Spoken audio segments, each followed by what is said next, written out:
Bonjour à toutes, bienvenue sur l'ADN Beauty. Aujourd'hui on va parler tuto avec les nouveautés beauté. Je vous ai présenté pas mal de choses ces derniers temps et j'ai trouvé qu'il était temps de les appliquer et de voir ce que ça donne. Voilà, c'est aussi simple que ça, on y va. On va commencer. J'avais très hâte de tester le nouveau produit de chez Glossier qui s'appelle le Future Dew. Donc en fait c'est un sérum huile hybride, c'est ce qu'il y a écrit. Mais j'ai regardé un petit peu sur le net et j'ai l'impression qu'en fait c'est un primer. Vous appliquez ça en dernière étape de votre maquillage et c'est censé vous donner un glow absolument incroyable. Donc forcément quand on parle de glow, moi je suis quand même, voilà, je pourrais me baigner dans du glow, me baigner dans des highlighters. J'aime les teints extrêmement glowy parce que moi dès que je suis terne, et ben, ça me donne tout de suite mauvaise mine. Tout ce qui est poudre trop mat, c'est pas vraiment adapté à ma carnation. Donc voilà, j'étais très emballée à l'idée de tester ce produit que Glossier m'a envoyé. Alors on y va, donc une pompe, ça se présente comme ça, hein. C'est un produit, je m'attendais à une huile. J'adore la texture. Et voilà, et on va l'appliquer. J'adore l'odeur, ça sent très plante, très nature. Et tout de suite, voilà, vous pouvez voir le glow. Alors, je pense que pour les filles qui ont la peau grasse, c'est pas du tout adapté. Pas du tout. Sinon, vous allez vous retrouver vraiment encore vachement plus grasse. Oh, moi, j'adore la texture. Vraiment, c'est un primer un peu huileux. Hein. Non, j'aime vraiment beaucoup. Je vais regarder sur mon miroir. Alors, il y avait un autre effet, ils avaient indiqué dans pas mal de vidéos YouTube, il y a pas mal de youtubeuses. Normalement, il est supposé y avoir un autre effet que le côté glowy. Il y a pas mal de youtubeuses qui décrivaient un effet presque comme une bébé crème. C'est-à-dire que ça vient un peu corriger les défauts et du coup, vous n'avez pas besoin de vous maquiller, il suffit juste de mettre de l'anti-cerne. Moi, je ne constate pas cet effet, je constate plutôt une base, comment dire, comme si votre peau était vachement bien hydratée. Alors, est-ce que ça va s'en aller au fur et à mesure de la journée? Je sais pas. Mais j'aime beaucoup la texture que ça donne à la peau. Mais attention, c'est quand même assez graisseux. On continue avec le fond de teint. Je suis hyper contente de vous présenter ce fond de teint. En réalité, ça fait plusieurs fois que je le teste, puisque à chaque fois que je vais dans un Sephora, je me remaquille entièrement. Ça fait partie de mon rituel. Et donc du coup, ça me permet de tester pas mal de choses, de rentrer chez moi, de voir comment ça vit sur ma peau, et de pas partir bille en tête à acheter des choses qui ne me conviennent pas. Enfin moi, je vous recommande de faire la même chose que moi, puisque vu le prix du maquillage. Donc j'ai beaucoup entendu parler de ce fond de teint. Il s'agit du fond de teint Reboot de Make Up Forever. Et moi franchement la promesse illumine, lisse, raffermit, hydrate, unifie. C'est un fond de teint soin, c'est parfait pour moi. Alors je vais en mettre une pompe d'abord. Ouais, peut-être une pompe et demie plutôt. Hop. C'est pas hyper liquide, c'est pas non plus trop compact. Une petite odeur un peu de crème. On va les mettre sur le visage. Alors pour celles que ça intéresse et qui ont la même carnation, que moi, j'utilise la teinte Y412. Voilà.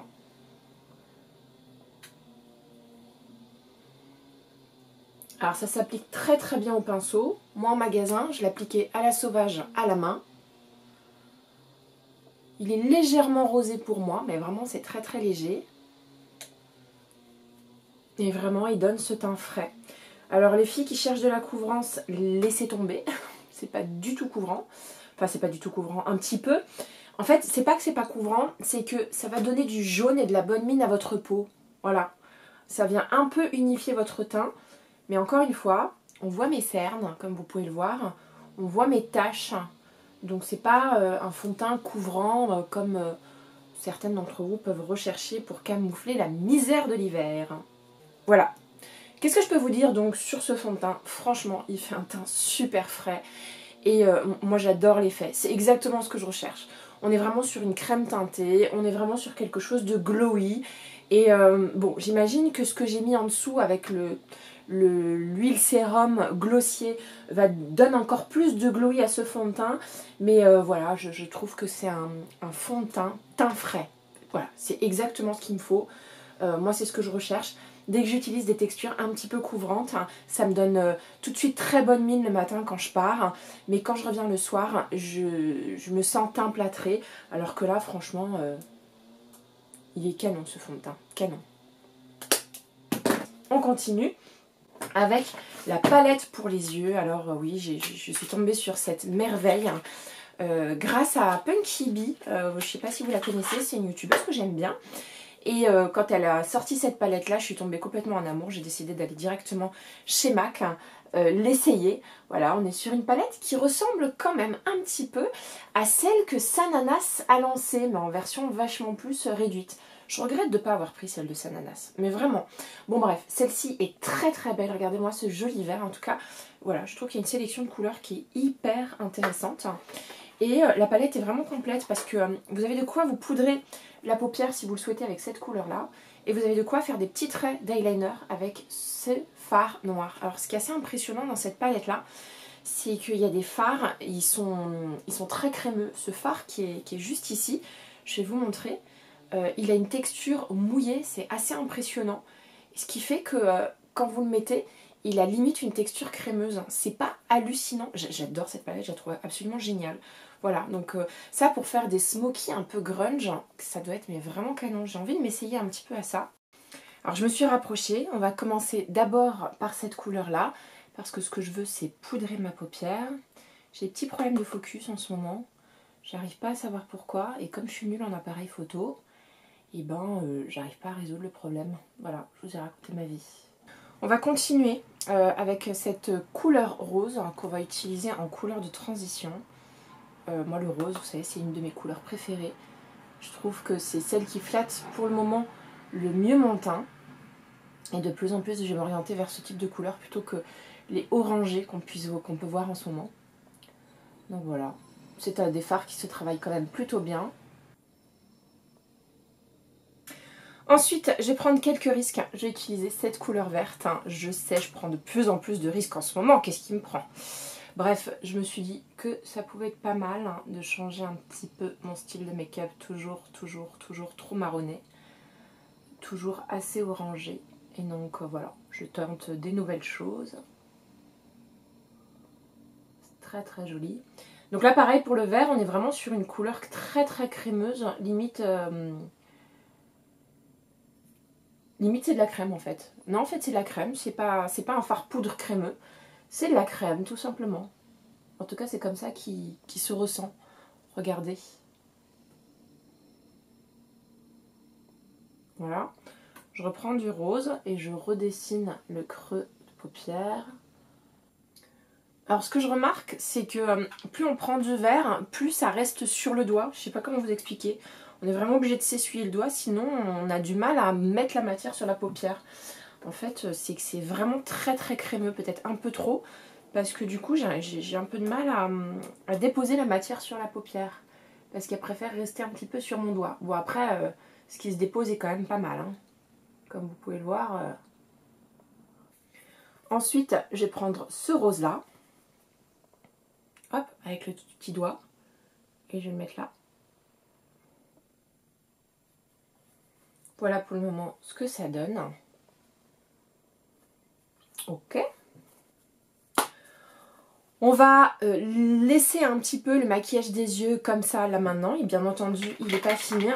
Et on va prendre l'anti-cerne. Alors là, pareil, je l'ai quasiment essayé tout l'été chez Sephora. Et je ne l'achetais pas pour beaucoup de raisons. En me disant, mais t'as déjà tout ce qu'il faut à la maison, faut que t'arrêtes. Puis j'ai fini par craquer pour l'anti-cerne Ultra HD de Make Up Forever. Pareil, pour celles qui veulent un fini naturel et couvrant, et ben j'ai trouvé mon bonheur. Donc là, la teinte est un poil peut-être trop jaune, mais dans mes souvenirs, ça s'est estompé plutôt bien. C'est même un anti-cerne que parfois j'utilisais pour corriger le teint. C'est-à-dire que quand j'allais chez Sephora, je mettais même pas de fond de teint, et je mettais juste de l'anti-cerne, ce que je trouve hyper efficace. Voilà, donc on va utiliser ce pinceau-là de chez MAC et on va tapoter. Et en même temps, ça nettoie les petites chutes qu'il y a eu, mais enfin vraiment très peu de chutes de la palette MAC. Franchement, il est pas top. Cet anti-cerne, il est mortel. Voilà.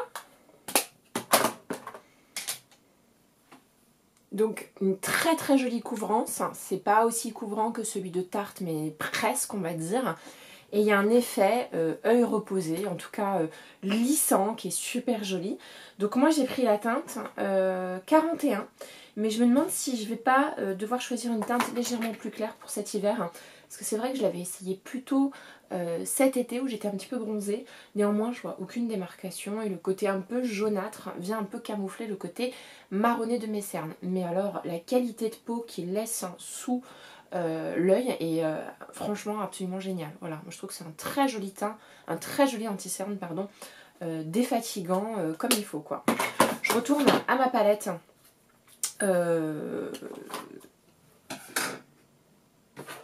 Je retourne à ma palette MAC et je vais prendre le rose qu'on a utilisé tout à l'heure avec ce pinceau. Ouais, il me faut quelque chose d'assez précis comme ça. Et on va s'occuper du ras de cils inférieur.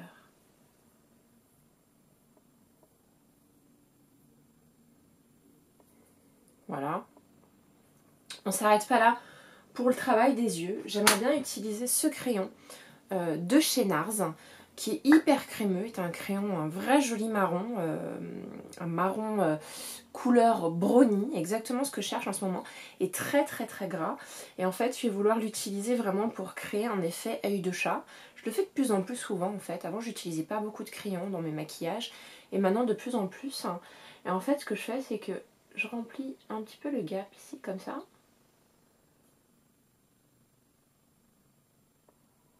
Voilà. Je fais la même chose ici.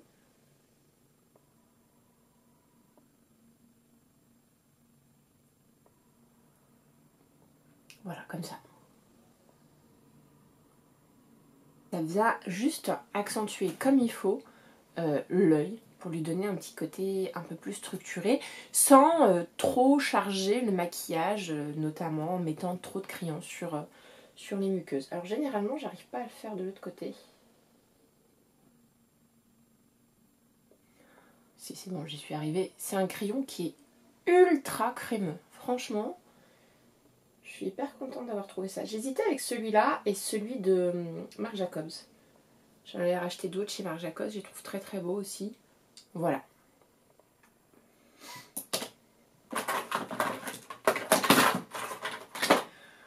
En mascara, j'avais envie de tester ces deux nouveautés. Enfin, c'est pas vraiment des nouveautés. Le mascara Velvet Noir de Marc Jacobs est un de mes mascaras préférés au monde entier.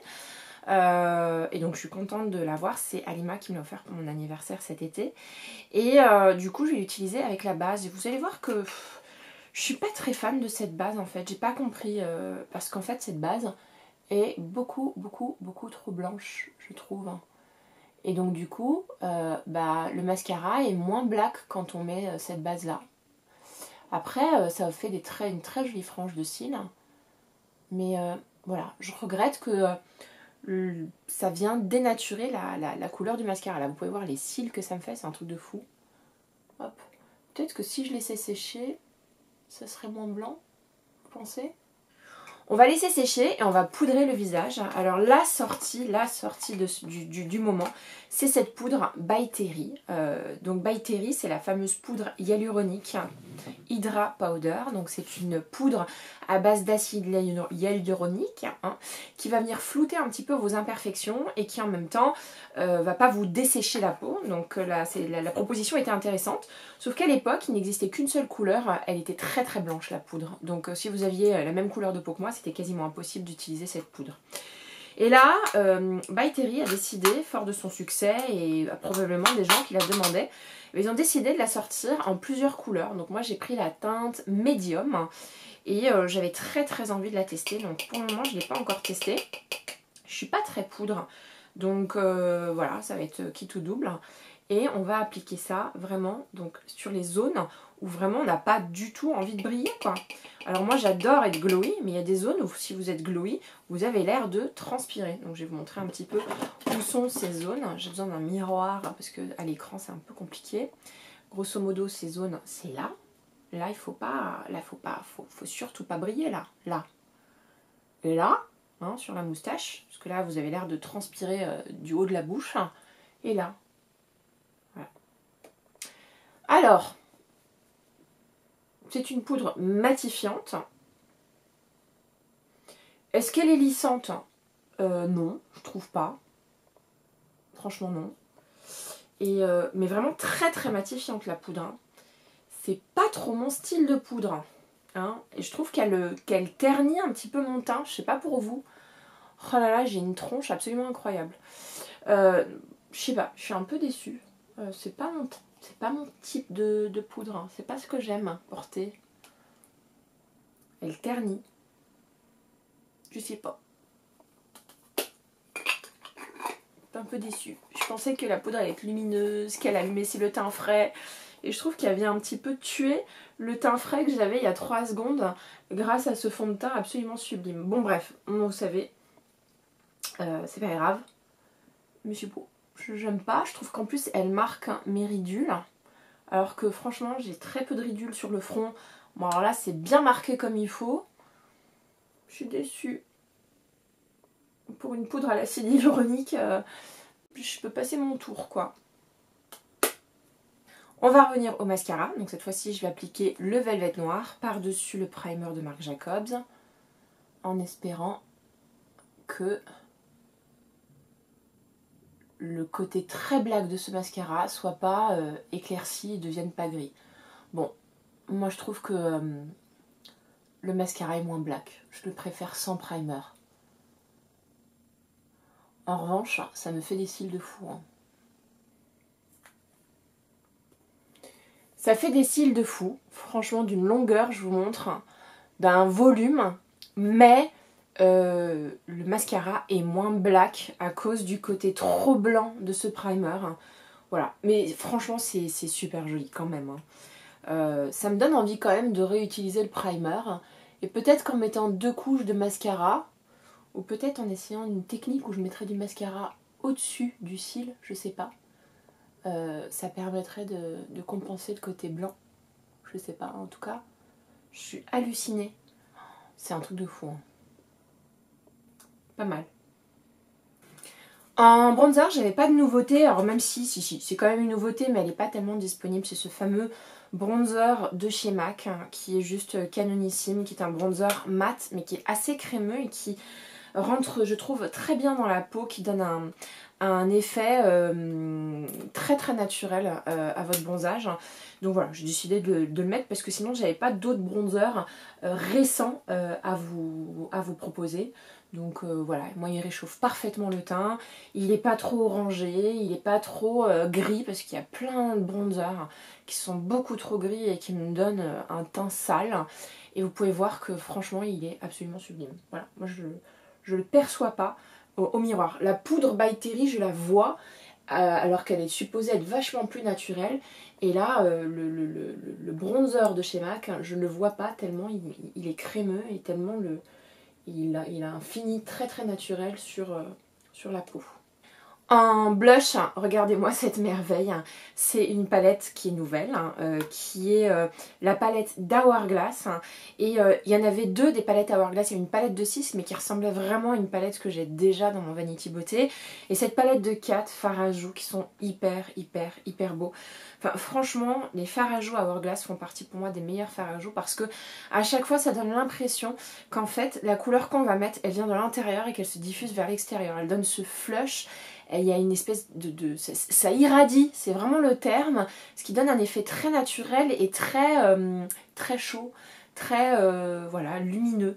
Donc nous on va prendre peut-être pour changer un petit peu la teinte corail. J'avais pas de teinte corail chez Hourglass, c'est pour ça que cette palette me donnait envie. Et je trouve que pour une fois, c'est une palette qui va bien. Waouh! Non franchement, c'est un truc de fou, j'adore. Oh, ça se diffuse mais tellement bien et très très joli ce corail. Oh. Pour les sourcils, j'avais rien de nouveau. Pour les sourcils, je suis vraiment nulle. Hein. Je suis désolée, je pourrais vous proposer pas mal de trucs. Mais moi, les sourcils, je les aime naturels, même s'ils sont pas très bien épilés. Tout simplement parce que quand c'est trop droit, trop nickel, ça dénature le regard et ça le vieillit un petit peu. Donc pour les sourcils, moi j'ai utilisé ce mascara à sourcils de chez Glossier que j'ai brossé vers le haut. Et ensuite, je prends toujours le doigt comme ça. Et j'aplatis le sourcil contre la peau pour qu'il tienne vraiment. Bon après, moi, mes sourcils sont les sourcils les plus indisciplinés du monde entier. Donc voilà. En highlighter, et ben en highlighter, j'avais envie de tester ce produit-là de chez Dior. Je prends un certain risque à appliquer un produit liquide sur de la poudre, donc j'ai mal joué mon jeu parce qu'en fait j'aurais voulu l'appliquer plus tôt, mais c'est pas grave. Donc je sais pas pourquoi on n'en entend pas beaucoup parler, mais c'est un highlighter de toute beauté. Je l'ai testé plusieurs fois sur le dos de la main et je le trouve assez merveilleux. Et pareil, ils se font super bien dans la peau et je pense que si vous l'appliquez vraiment juste après votre fond de teint, avant d'appliquer des textures poudre, c'est encore plus joli. Donc voilà, je l'ai mis sur le dos de la main comme ça. On va prendre le pinceau que j'ai utilisé pour le fond de teint et on va tout simplement tapoter pour éviter d'enlever le maquillage qui est en dessous. Canon. Canon. Ça va, avec le pinceau, j'ai pas enlevé le maquillage qu'il y avait en dessous, mais je pense que si vous l'appliquiez au doigt, ce serait une autre affaire. Voilà, c'est nickel. Qu'est-ce qu'il me reste d'autre? Alors pour les lèvres, est-ce que j'ai des nouveautés pour les lèvres à vous présenter? Oui, j'ai des nouveautés pour les lèvres à vous présenter. Pour les lèvres, en nouveauté, je vous avais parlé dans ma vidéo haul, nouveauté Sephora, enfin tout ce qui était nouveau là, qui sort en ce moment. NARS vient de refaire ses rouges à lèvres et en propose plein de nouvelles sortes et a décliné certains best-sellers en autre version. C'est-à-dire que moi il y avait le Dolce Vita que j'avais en version mat et là ils l'ont décliné en version sheer, c'est-à-dire un peu transparent et huileux et il est sublime, donc c'est celui qu'on va appliquer là. Canon. J'adore, vous pouvez voir la différence. C'est vraiment le rouge à lèvres qui donne bonne mine. Canon, j'adore. Ok. Bon, est-ce que je peux abuser? J'ai envie de mettre encore de la paillette. Je vous ai jamais vraiment parlé de ces Glitter Goals de chez NYX. C'est pas une nouveauté, mais voilà, j'avais envie de l'utiliser. Donc je l'ai en version rose. Et ce que j'aime bien dans les Glitter Goals de chez NYX, c'est que c'est des petits pinceaux tout fins comme ça. Et parfois, j'aime bien appliquer du glitter juste là. Voilà. Sur la première moitié du ras de cils inférieur. J'adore. Ça, c'est mon petit péché mignon parfois. En plein milieu de la journée, je rajoute des paillettes comme ça. Juste là. Hop. Voilà. Là, j'en ai mis trop. On va corriger le tir. C'est hyper joli, j'adore. Voilà, c'est mes petits glitter goals. J'adore NYX, je trouve qu'il y a des pépites, et notamment sur tout ce qui est paillettes, ils font vraiment des produits super chouettes. Voilà, c'était le maquillage réalisé avec les nouveautés que je vous ai présentées dernièrement sur ma chaîne YouTube. J'espère que ça vous a plu. Si c'est le cas, mettez un petit like. Si vous avez envie de revoir cette petite tête, n'hésitez pas à vous abonner. Je serai ravie de vous retrouver 1 à 2 fois par semaine. Bisous.